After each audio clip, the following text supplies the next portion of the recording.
All right, my people, welcome back to the Well for Goodness Sake podcast. This is just a quick intro to part 1 of 2 episodes where I will be interviewing author, mom, public school teacher Jenny Kime on her book titled The ABCs of a Teacher Mom, Imperfect blog style entries written from an educator soul for every letter of the alphabet. Welcome to this incredible space where we will be talking about the topics like, well, identity, mom identity, body issues, me time, identity in Christ. Why am I even here at church right now? Searching for that peace, perceptions and opinions, social media pros and cons.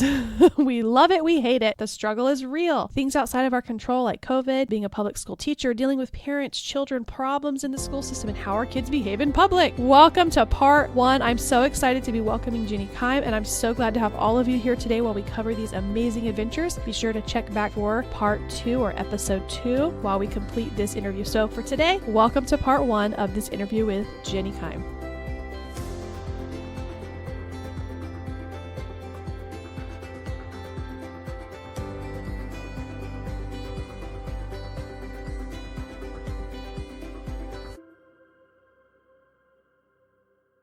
Welcome back to the Well for Goodness Sake podcast, take 2. Yeah.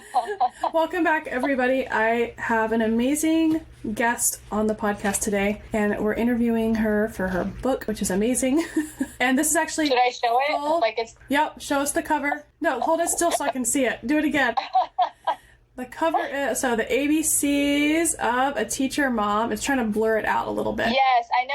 What happened? It's because those block filter thingies. And I didn't even choose that blur background. ABC, but you know what? You can take, it did it for me. Do is send me, since I got the Kindle version, I'll either try to screenshot it or you can just send me a picture of the book and I will add it into the post. So for my listeners, I'm going to be adding a link to her book because it is fabulous, and I do recommend that you go and check it out. You can get the Kindle version on Amazon or paperback. Is it paperback? Paperback. Yes. And so I'll share a screenshot, but look in the show notes at the end of the podcast today so that you can have a copy, or you can have the link to get your own copy because it's amazing. Yeah. So full disclosure to the listeners, this is not the first recording.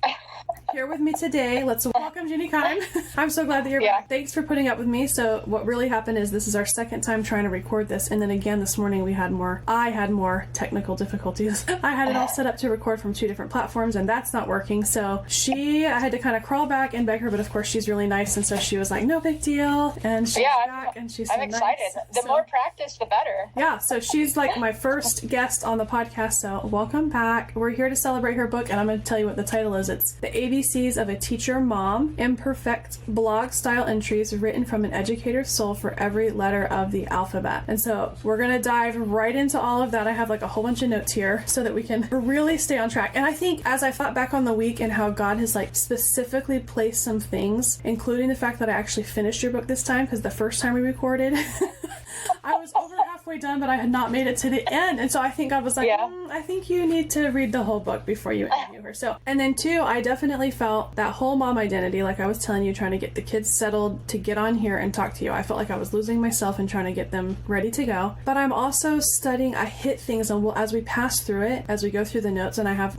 some of the pointers, I'll share more of what happened through the week, like just what I'm studying for the podcast, the 66 days through the books. We're not here to like talk about that, but what I'm studying in the Bible related to something that I read when I was finishing your book. I'm interested. Gosh. I'm interested because there is a verse. There's actually a verse that hit me prior to this time period in between us speaking. But there's a verse that's like sitting with me for a while, and it's in Corinthians, but it connects to a verse in Genesis. So I'm curious I'm like, that would be very interesting if that all comes together and we were on the same wavelength there, but we'll see. Yeah. So I think it's really cool. I think that God, even though it was, I felt kind of sick to my stomach. We talked for like an hour and 15 minutes, I think, last week. Yeah. And then lost the whole thing. So, today it looks successful. It looks like it's recording. We shall see. His plan. And even this morning on my Utmost for His Highest, like it was talking about, how we try to do things. And I read somewhere in your book, and we'll hit it at some point through the notes, where you were talking about the verse in scripture where Moses is saying, you're picking me to do this. And that is literally what my Utmost for His Highest was this morning. I read that almost every day, the online version. Yeah. My grandma used to have the book. I have the book. And then this morning it was that same verse in the Bible that I had just read last night when I finished your book. So I was like, God had a plan. He wanted me to finish stuff, and He wanted to point some things out. And so I feel like, even though I hit rabbit trails and you're a perfectionist and you're OCD and you're an overthinker and you're organized like me, you're going rabbit trails and so do I. But I think my notes are a little bit more organized than last time. So that should help us. It's even color coded, which I know in our first interview, you talked about color coding everything. And my notes are color coded. So when we're in identity, it's pink, the mom identity, and then it kind of fades into like yellows and oranges and then blues at the bottom. Nice. I think orange and yellow, those colors that are almost red, are like when it's talking about the things outside of our control. Yeah. So I was like, yes. Yeah. So it's more organized.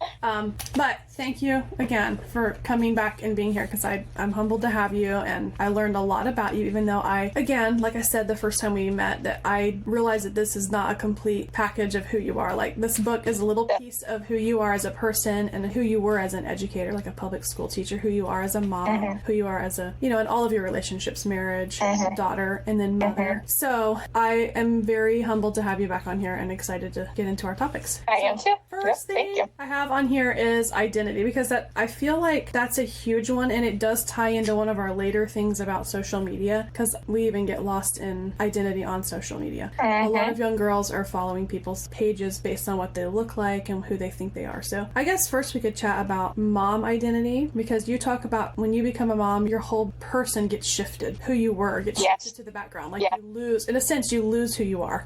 Or who you were. And it's not that it's not for a good reason. Like, moms have this purpose, right? Right, yeah. Again, this is something else that I was listening to someone else's podcast this morning, and this is our very first topic. What she was talking on her podcast this morning was speaking directly to a mother who was talking about getting lost, and her comment was, what you're doing is important. What you're doing right now matters. And she was speaking directly to moms. I was like, oh my gosh, it's like all falling into place. So speak to me a little bit about the very beginning when you first became a mom and why you felt like you were getting lost. What were some of the key reasons that you were feeling like you were losing your identity? Not necessarily like right now, but when you first felt as a young mom that you were getting lost, when you were talking about breastfeeding phases, trying to shuffle, should I still be a public school teacher phase when I have small children? So kind of like the journey, how it began. And I think it comes in many forms and ways. I think, you do, your responsibilities shift. You don't even have time to think about yourself that much anymore, especially in the very beginning when your child needs all the nourishment and all of that. For some reason, the one thing that pops into my head, and it will probably lead to another thing, but even like at the beginning, I was living in like the nursing tank top, the bun that you have now, because I know you have young kids,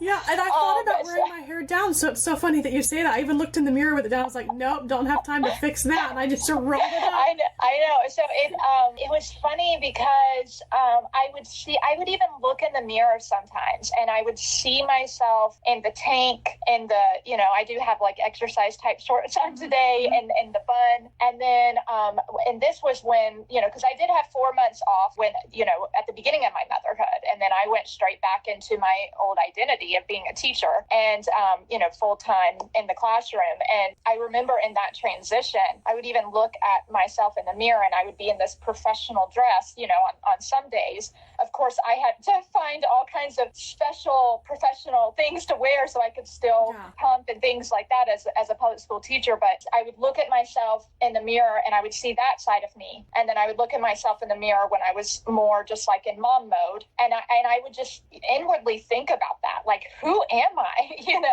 And then it became so hard, just especially in that first year. And I would say it took me a good 2 years to actually like find myself again. And it probably took even longer because I feel like when I was like before a mom, I would try to keep up with like style and stuff like that.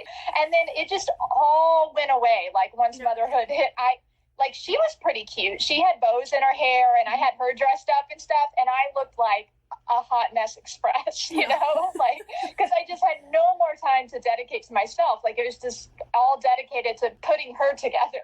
So I don't know, that I really kind of went in a direction of more of the outer appearance, because that's what it, but I feel like I've kind of brought myself back around to that, but it's taken years. It has taken years because my kids are older now, and they do a decent job of getting themselves ready. I will say, Evelyn's hair hair went into a messy bun right at the gate as I dropped her off at school today. So, because I was like, did you brush your hair? She's like, yeah. I'm like, yes, I did. No, it doesn't really look like it. So I like grabbed, I have a package of hair bands in my car because that's very useful. And I like pulled one off and I'm like, okay, let's try to do something with this, you know? Yeah. So I hate that I went in the direction of like outward appearance, but it just is something that changes. But I'm just explaining it in that way. But there's a lot of inward work going on there too. I just can't think of a specific example to give. And I may have written it in my book. So remind me because it's been a while since I wrote.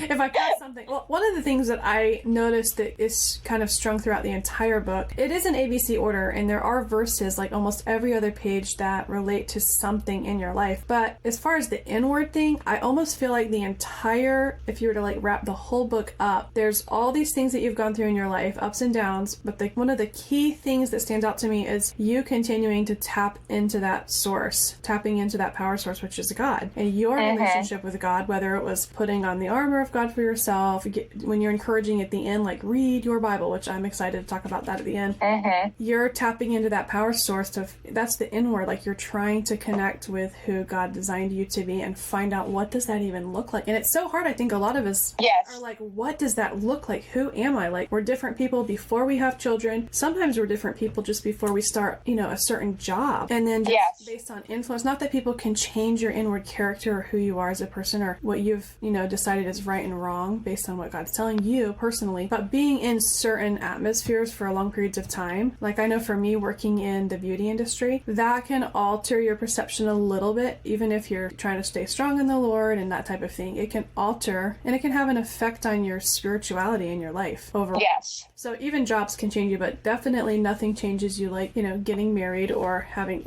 kids. I think, having the children definitely alters a lot more for you. There's so many sleepless nights now. You can't run around with half of your clothes off your body anymore.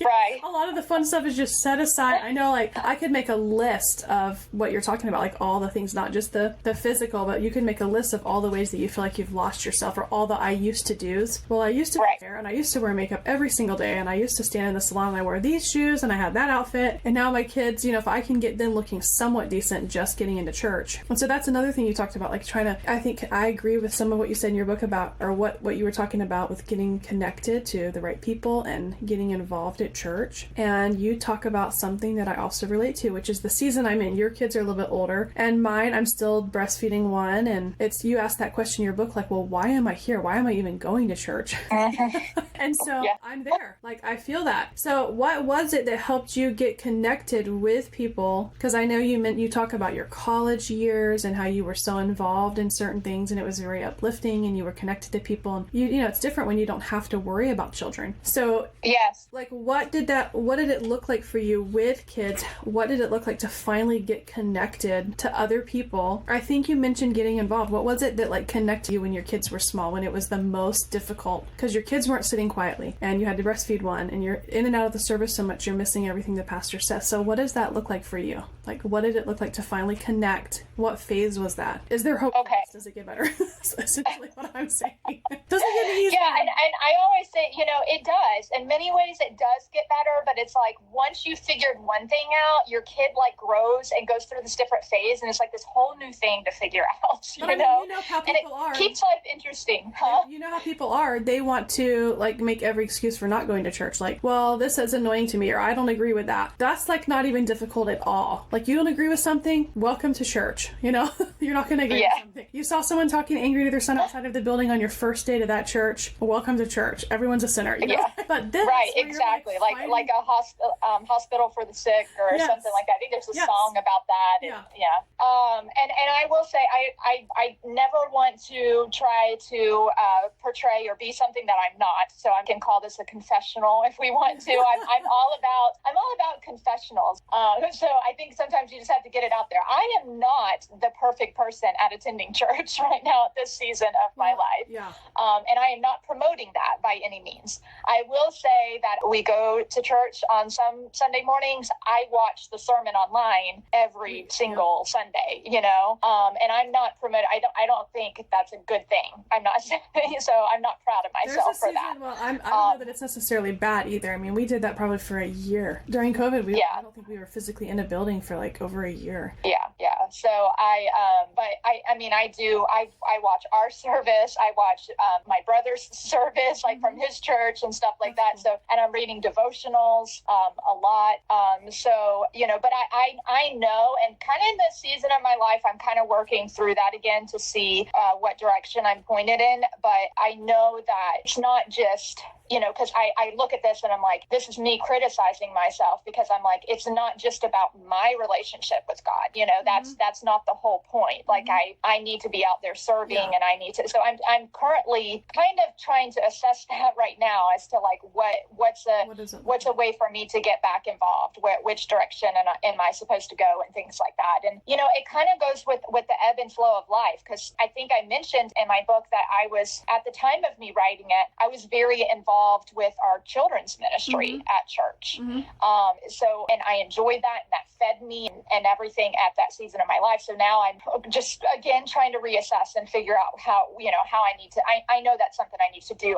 And I know God will point you in the right direction and at the right time. As a matter of fact, when I started working with the children's ministry, because I think what starts happening is you start feeling this like pressure, like you go through these like pressure points in life. And some people could even call it like a tinge of depression, or it just something doesn't like feel right in your life. Yeah. And it was in that moment that my pastor personally called me and invited me to be a big part of the children's ministry. So I was like, yes, and that's the thing too. I'm going to say this out loud, and then it's going to come to me, and it's like, oh, what am I bringing to myself? But what am I bringing to the table?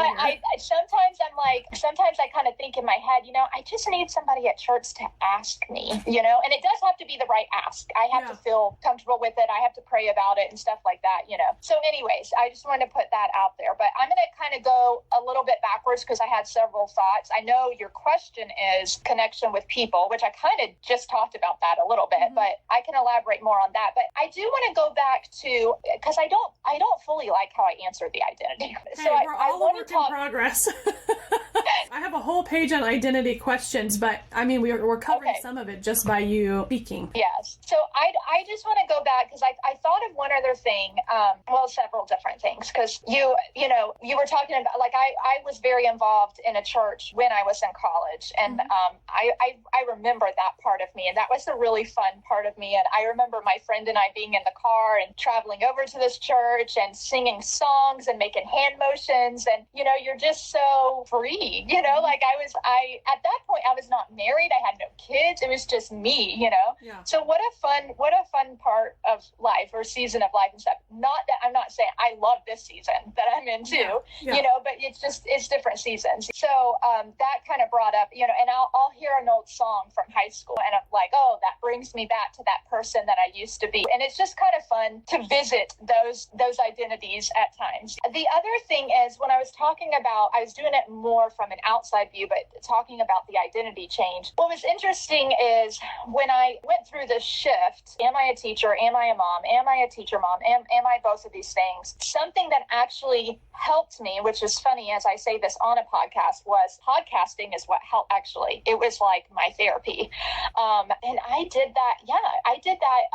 That was towards the beginning of me becoming, because I was like, did I do that with my son? But that was the beginning of when I started with my daughter. And I didn't, I just had it on my heart, and it was something that I wanted to do. And I did it as a travel podcast, like family travel. And I purposely did that because I was scared to talk about anything else. But it's funny that it just, starting by talking about traveling, it started to help me find my voice. And then podcasting led to a blog, and then blogging led to social media. And that became my creative outlet. And so I truly think that helped me. And it was like that was like my own identity, because as a teacher, and especially in our public schools now, there's a lot of, there's standards, there's expectations, and there's good and bad with that, but there's a lot of that.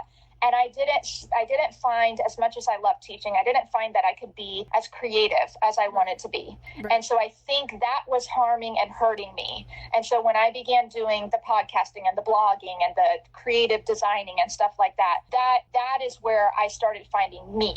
That became my identity. So that are your kids okay? Okay, because I'm like, yes, feel free to run out. Go ahead. You got that mom face on. You're like, wait, what's happening? So anyway, so that is true. It truly did help me, and it helped me to find my voice and kind of. So I would give credit to that, and just writing and finding my inner self and stuff. So another thing, I recently read a devotion on transition, and I think this is always a great thing to follow. And a part of it was on identity, and it said, you choose these different identities, but the biggest and best identity we should follow is being a child of God, and that's the ultimate purpose. And there's probably more that I could elaborate on that.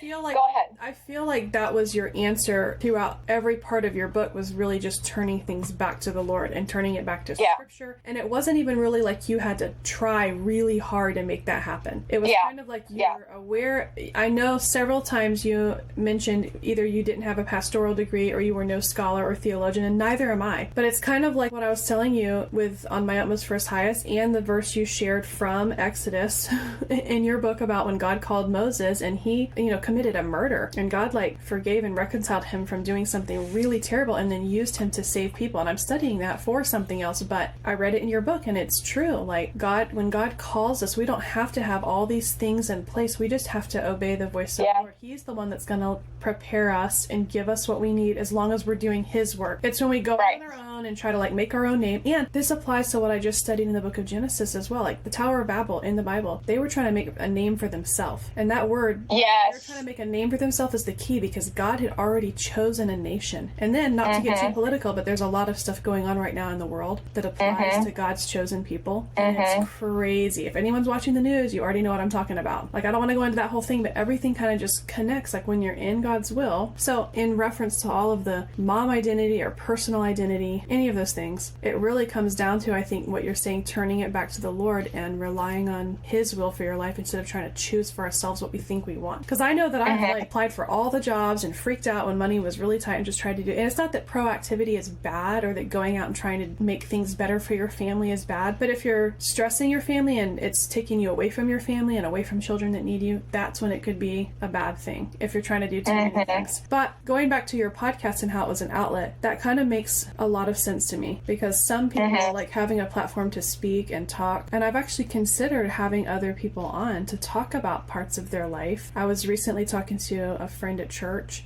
who's an RN, and it was a very short conversation. I don't know a whole lot of details, but it kind of reminded me of what some of my family has said about going through COVID and working in the hospital. And she said something, and I don't want to misquote her, so it's kind of paraphrasing, but it was along the lines of, I feel like I'm still traumatized from that, or I'm still dealing with trauma from that experience. Maybe having people on, and our pastor's wife has had cancer multiple times, so there's so many things that we could relate to other people, whether it was suffering or trauma, like how COVID affected everybody so many ways, mom identity. So it makes total sense that podcasting was an outlet, and I know it turned into but look, here you have this book, it became a book, and I've always wanted to publish. And so that was the next step. I didn't mention that. I found you on social media. I'm like, holy cow, she did it. So I said the same thing. I was like, oh my gosh, I did it.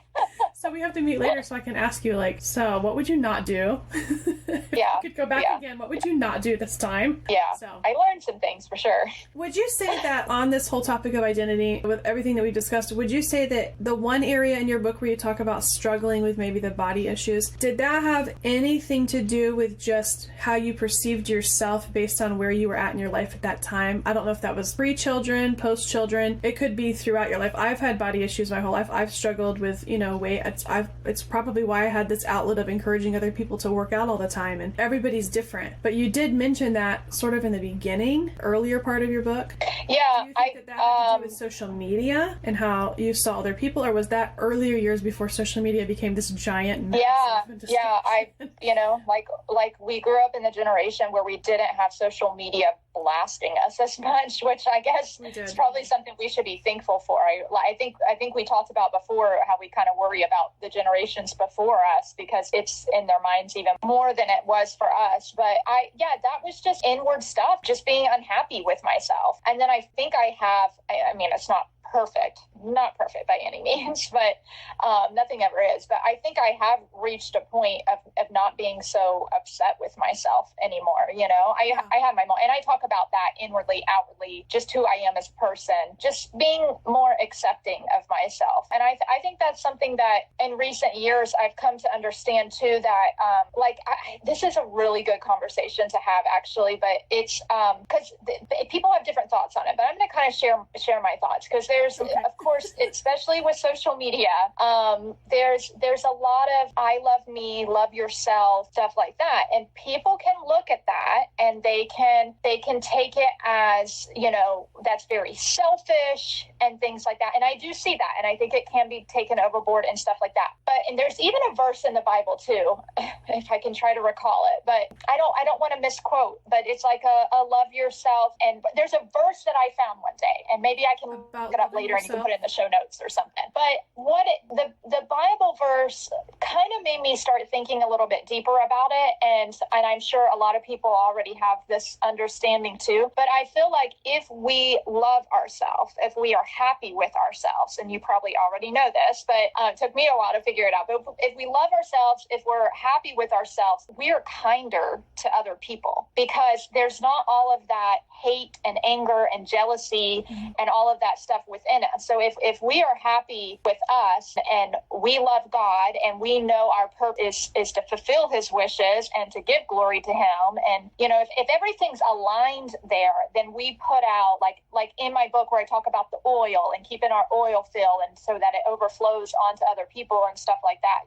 That was a fun thing to kind of discover within myself, that it's okay to have, which I say it's okay to have confidence. And look at my shirt, it says Godfidence, knowing I can't but he can. So that kind of sums it up too, so anyways, I know exactly what you're talking about because I'm guilty of being the one that posted on social media before, not that this is a bad quote, but she believed that she could and so she did. And so that it's not a bad statement. I think it's still somewhere, like if you scroll way back on my fitness page, the lifestyle fitness wellness one on Instagram, it's probably back there somewhere in the beginning of 2018 when I first started the whole fitness blog going in that direction, influencer style stuff, which we'll talk about in a minute. I posted that quote, and I may have even shared it a couple of times in the feed, but the whole idea behind that is kind of godless because it's encouraging people to go within themselves, which is a lot of what some of the counseling and therapy will do for you. Like, you're not guilty of anything and you just have to learn to deal with everybody else's garbage. That doesn't really allow healing. But forgiveness, there's so many things, again, that you and I have in common, or that you studied when you were writing this book, and that I have been studying recently as I've been in the pursuit of peace and trying to understand, my life verse is Philippians 4:8 about what's true and real. And that's also something you share in your book and you tie it to truth. And I think the biggest truth that we should really be focusing on is that we are all equally needy of God. And that is not a proud and haughty thing to say. So if you're aware that other people in the world need Jesus just as much as we do, that's not too proud to say. That's just the truth. Right.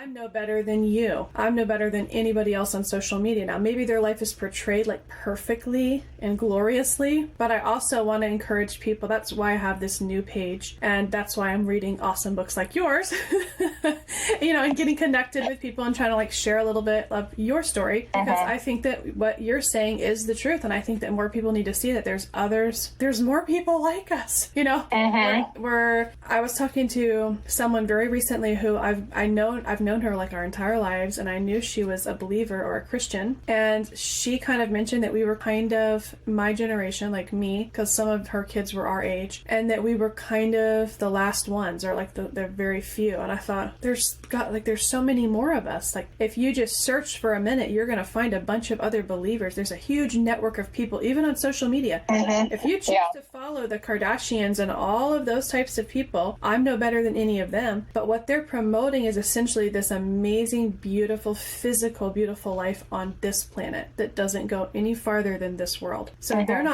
I'm not a better person than them, but I know that all of us are equally as needy of Christ. You know what I mean? Yeah. And so that's the danger of having quotes like what you're saying, like she believed that she could and she did, and I think that your shirt is amazing and we should get some copies of those. Maybe you should start selling those on Amazon with your book. You know? Yeah. Yeah. Yeah. And we'll Yeah, have a link and for that in the show notes as well. No. Yeah, I know. And I'm actually making notes of things because, like, if there's something that I can't remember off the top of my head, I want to, send the verse to you or something so you can put the actual quoted verse in your show notes. But for the one that you were just talking about, and I can't find it. The one on love. I was scrolling here in one of my Bible apps, trying to find the one about loving yourself. Love is the most important thing. I mean, yes, that definitely. If you say finished work of Jesus Christ on the cross, I know we talked about this, but just to briefly revisit it, when we met the first time on the podcast, it's probably good that it was a week later because it felt so new that it felt fake to get back on there and re-say everything that we had just said. But it's been long enough now that it doesn't feel like we just talked about it. But it's still true. Yeah. The finished work of Jesus Christ was the greatest act of love because in that moment when we were torturing him the very most, we used a weapon called the cat of nine tails that essentially rips the flesh off of bone. And so after torturing him and leaving him there bloodless, almost bloodless, stabbing him in the side with the spear to see if there was any blood left in him, like, oh, is he alive? And then bartering, passing his garments around and making bets and laughing at him while he hangs there dying. In that moment, knowing that he was about to be separated from Father God, which is something we'll never have to experience because of his finished work. We can talk to God anytime we want. He's always there, unchanging yesterday, today, and tomorrow. Knowing he was about to experience that suffering of being separated from God and in total darkness, he not only forgave us, but he said, God forgive them. So he prayed for us. And I know people out there that have gone through some real suffering, and then there's people like Corrie ten Boom who's gone through crazy suffering, and to expect, like if you were a counselor or therapist, I'm kind of going in the route of maybe going into clinical psychology from speech language pathology, so it's like a whole different route, but that's a fun path. It's like craziness, right? But clinical, when I think about counseling and psychology, like nobody would say like, well, you need to forgive them and pray for them, especially if it's like an abuser and all the stuff happening in the world right now with children. And I know people that have gone through, physical or sexual abuse, and it's this horrible thing, and no one that has not experienced something like that could say, well, you need to forgive. That sounds like so cruel and heartless. But the truth is, forgiveness is freedom so that we're not carrying that worst moment in our life with us for the rest of our life. We're continuing to carry the demons of what those horrible evildoers did if we can't come to a place of forgiveness. So Jesus essentially came to that place of forgiveness, and Corrie ten Boom is another person who came to such a place of grace and forgiveness that she was able to pray for somebody that abused her in those camps. So she was able to pray for them and they got saved. And she was thinking of the bigger picture outside of this planet and the suffering that we experience here on this world. She was thinking of eternity. And that's love. Like, I think to aspire, it's only I can only hope to aspire to that kind of love and forgiveness. So I know I talked for a really long time, so it's I'm thinking as you're talking as well. Yes, love is a very good thing to have inside of you, and it's a very good way to point any decision. Like if you're having to make a decision, it's a very good direction to go. I want to jump back to talking about shining God's glory and things like that, and like the oil, and so being positive, right? And I'm not perfect at it, but I try to be as positive as I can as often as possible. And there will be times where people can't figure that out. They don't understand it. And it doesn't mean because I'm looking towards positivity and I'm acting positively that everything's perfect. Like, I still try to be real and things like that. I want to put positive energy out there. I want to do something positive. There's that. And then I also think I'm extremely human. I make mistakes. And then there's something, if you don't mind, I want to, and you've probably heard this before, but I would love to share this because this has been something that it leads me a lot. And the very bottom of it helps me. And I think it relates to this because I think people will even, of course, that's where there was a chapter on judgment. That's where judgment comes in. When they see that you made a choice, and they can't figure out why you felt that was a good choice or something. But I really do try to tune in and journal and read my Bible and things like that to make the choices that I make in life. So people will look at it and judge if that was a good choice or not, but if I feel inside that was a good choice, then that's really all that matters. And so what I'm explaining is their opinions necessarily, and of course it's good to seek advice from people and things like that, but their opinions don't necessarily matter, and that's a big struggle struggle of mine because I have a people pleaser mentality, and so that's something I don't do it perfectly, but that's something I always try to work through, that it's not about what other people think. It's about it's between God and me. So I want to read this, and you probably heard it before. It's from Mother Teresa. It's a very long quote, but I love it. So I'll read it, and then you tell me if you've heard it before. Okay, but people are often unreasonable, illogical, and self-centered. Forgive them anyway. If you are kind, people may accuse you of selfish, ulterior motives. Be kind anyway. If you are successful, you will win some false friends and some true enemies. Succeed anyway. If you are honest and frank, people may cheat you. Be honest and frank anyway. What you spend years building, someone could destroy overnight. Build anyway. If you find serenity and happiness, they may be jealous. Be happy anyway. The good you do today, people will often forget tomorrow. Do good anyway. Give the world the best you have, and it may never be enough. Give your best anyway. You see, in the final analysis, it is between you and your God. It was never between you and them anyway. So that speaks to me, and I will post that on social media every now and then and repost it. So have you heard that before? What are your thoughts? It's been a long time. I like it. It's applicable. Yes. And there's also, I put this verse in my book when you were talking about Jesus on the cross and the way he was treated and everything. And I often have things like little quotes of verses and stuff in my head that when I'm going through things or something, I'll be like, what's next, Papa? And this is from the Message, the paraphrase version of the Bible by Eugene Peterson. And that's another verse that I could give you for your show notes or something, because that's just such a good one. And it basically just says, if we go through the good times, the hard times with you, we'll definitely go through the good times and things like that. So, and then another thing that I said in my book, which relates to something that you were saying, was in forgiveness and things like that, don't let their hurts plague your soul. I remember one of the first people that read my book, and before I even published it, she pulled that one out, and she was like, oh, I really like that one. And so it's true, it's a cleansing thing too. That's all. Yeah, it's like a freedom. In Yes. your book somewhere, I don't remember exactly what chapter or what letter, but you basically were saying, like, I'm in a better place now, but I'm still not in the best place. What essentially did you mean by that? Like, is it because you're a continued work in progress? It was after all of the chapters it was after that whole beginning section about the identity, and then even some of your public school experience, like teaching, and some of the good and trials also that you went through.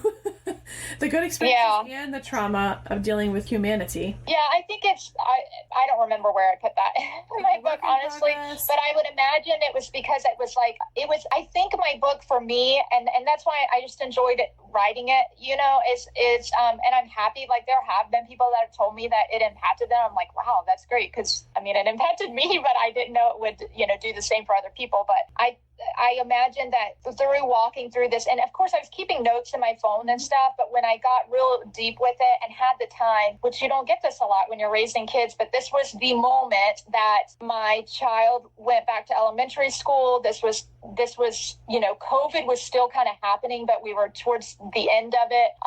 My son was in voluntary pre-kindergarten. So I had like 3 hours of time to think and process. And I needed that. I really needed that. And so I think as walking through my past and a lot of it was recent past of just the start of my motherhood. But of course I was still pulling on things from way in my past as well. And so I think I probably, and what I was saying in the book is like, I'm doing better. I'm starting to get a grasp of this, kind of like I use like the Cheerio metaphor, like God feeding me like teeny tiny Cheerios. So I probably hadn't made it to my best spot yet. I think probably by the end of the book and stuff, I had really kind of gotten a good picture, but there's still, on the daily, there's still things that I'm seeking, things that I'm still learning and stuff like that. So, but there are some very strong verses that kind of help me like keep my focus. Like I may even, I don't remember, but I don't want to spoil the last verse though either. I almost don't want to say it, but there's a verse that, cause I loved how I felt like I put that verse and there was like, and scene, Word. You literally said word. Yeah, word. So but that's kind of like one of my live by verses. And anytime I want to stray, I guess I could say, I'm like, nope. Let's go back to this verse. Don't mess yourself up. Hopefully that answers your question. I love that. Yeah, I think it's just we're humans and we're imperfect. And I mean, that's even in your title, the imperfection part. Like, this is just a blog. I'm not a perfect person. I would not pretend to be a perfect person. Here's some real life stories through the struggle, and here's some hope for the present and the future. Yeah. So it speaks, I think it's a tiny little book, and it speaks volumes, I think. So thank you. Let's switch into the social media, the hot topic of social media, because I think this ties into, I know COVID changed us all and we could go into COVID all day long, but I love the part in your book where you're talking about how we have to get our own armor. Like, we need the armor of God, and I always say we need to get our own. Like, we can't ride off the back of the strong pastor or the strong godly friend. Great to have them accountability. We all need accountability in our life, whether we're physically in a church or not. What you said is really important. It's not the building, and I'm not going to be judgmental of anyone who's not physically in a building right now, or judging people that aren't saved. I have a lot of loved ones that don't believe in God or aren't saved, and I have just as much love for them, and I'm not any better. I just understand that there's a truth in Scripture about our need for God. But I love what you say about the armor of God and how we have to put that on. There's a lot of yucky things that we have to deal with on a regular basis, like what you dealt with in COVID, what the RNs deal with, and in a lot of ways, from reading what you had to say about being a public school teacher and the whole social media topic, that in a lot of ways it's relatable to what RNs deal with, or any customer service job when it comes to dealing with humanity. So on behalf of humanity, thank you for serving as a public school teacher and really having to deal with the parents. Right. I've seen a lot of that. The reason that relates to social media is because I do follow you, and I've seen some of your your school teaching methods and some of your public school teaching experience on social media. So I guess first let's speak to public school teaching and just kind of how you transitioned out of that. Talk about that a little bit and what that looks like now for you. Because I know that you had some struggles. I know it's too big of a topic to go fully into, but there's probably some public school teachers that will listen to the podcast. And you're not public school teaching, but I do think that you could write some materials for like homeschoolers like myself.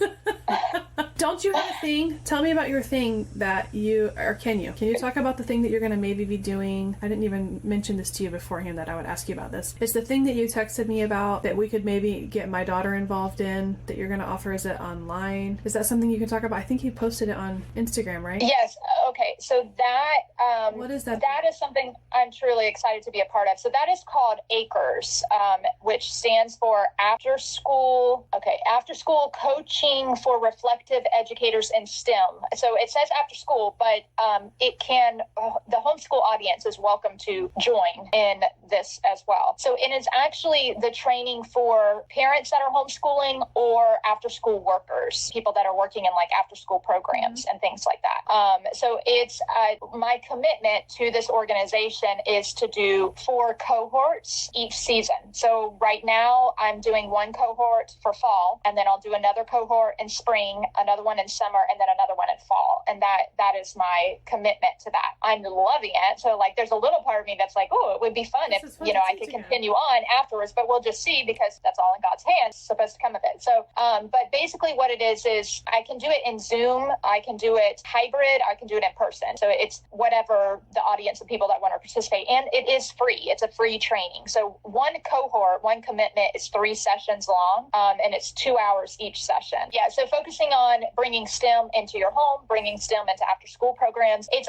a project of MMSA, Maine Math and Science Alliance, like Maine the state. So what they have done, so it's originating from that state, but then they're training coaches all over the USA. So it's a pretty neat thing, and I've enjoyed being involved in it. And probably should have talked about it at the end, but if you have a link where people can access your information about that, we could include that in the show notes as well. I wanted to kind of have this little closure of all the things, like here's the link to her book that she wrote that we're talking about today. Probably what link I will include is just a Google form, and that way you can just kind of put your information in and an email address, and it just kind of gives me, it's like a connection piece.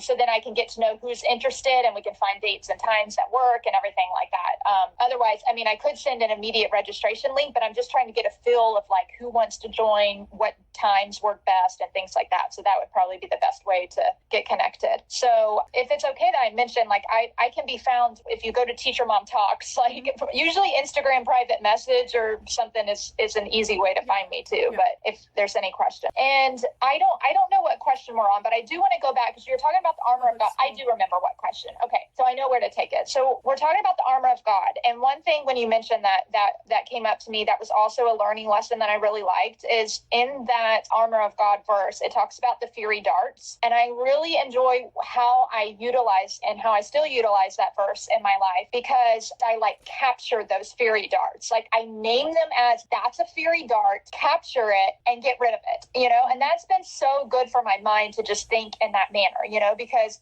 something can come inside of you. Somebody can say something, somebody can look at you that way. You can be creating a false narrative in your head. And I have to just verbalize that, say it in my head. I'm like, that's a fiery dart. Like, get rid of it. Like that's trash. That's trash garbage in my head, When you first said fairy dart, I was thinking fairy, like fairy. You say it differently. Everyone has like a different accent. I say fiery, like a fiery dart. Oh. And you're saying fairy dart. And at first it threw me off like the fairy dart, but that sounds so lovely and sparkly. You know what? I could be mispronouncing it. It doesn't matter, but it's so funny because it sounds different than the way I was thinking in my brain. So I'm picturing this little floating fairy now, and it's like, get rid of it. Yeah, no. Let me want to keep it. And see, we're learning something new every single day because you're right.